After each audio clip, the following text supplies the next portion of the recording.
After the much-anticipated show Stranger Things Season 3 was released, it seemed like the whole nation went on a binge-watching craze. However, everything seemed different in the show, like the new relationships and the addition of new Coke.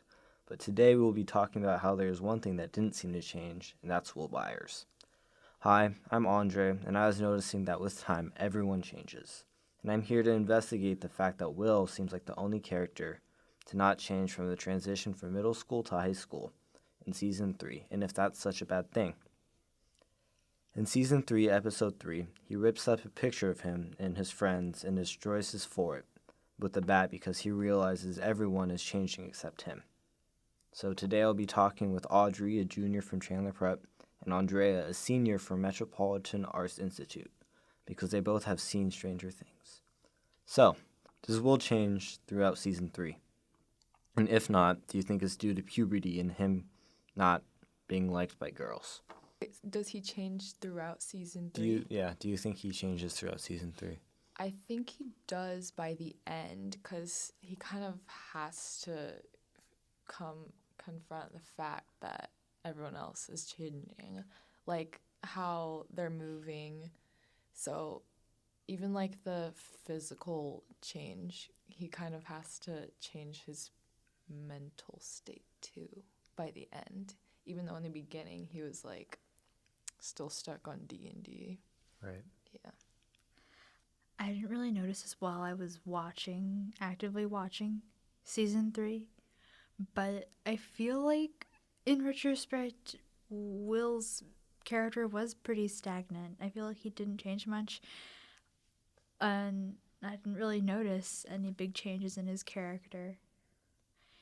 He was still kind of like a little kid. Right.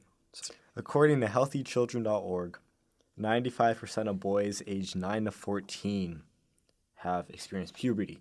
So do you think Will hasn't yet, so that's why all his friends are interested in girls and stuff, and he's not? I thought he was gay. Yeah. I think that was like a theory, but like it was never proved. Oh. No, that's Okay. interesting. According to an article on Gizmodo about like things that they were going to do with Stranger Things that weren't actually there, Will was supposed to be gay. Oh. So, and like now that we've all seen Season 3, we know that that's a road that they're not afraid to go down because we saw Robin do that too. So, I don't know, that could be a thing. But it could also be that he just hasn't gone through puberty yet.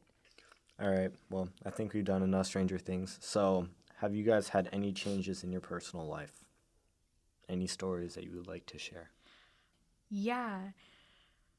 Shortly before the beginning of junior year, my best friend totally like ghosted on me, and I had no idea what happened. And then she just straight up didn't talk to me. And then, so I just had to find like a completely different friend group from there. And I had already been there, so everybody already knew me. So it was just kind of hard. Right. So that was a pretty big change, and that for me kind of sucked. So, is change a bad thing, in your opinion, Andrea, since you had a hard time with change? In that specific personal struggle of mine, the change was bad, but I feel like whether or not change is bad really, really, really depends on what the change is. Because I can name bad changes like that, but then I can also name good changes. I feel like any type of change, unless it's like brought on by yourself, is gonna be met with some sort of resistance. But like it's kind of your reaction to it that determines how bad it is to you, I guess. So like if something bad happens to you and it changes some aspect of your life, then I guess your reaction to it could like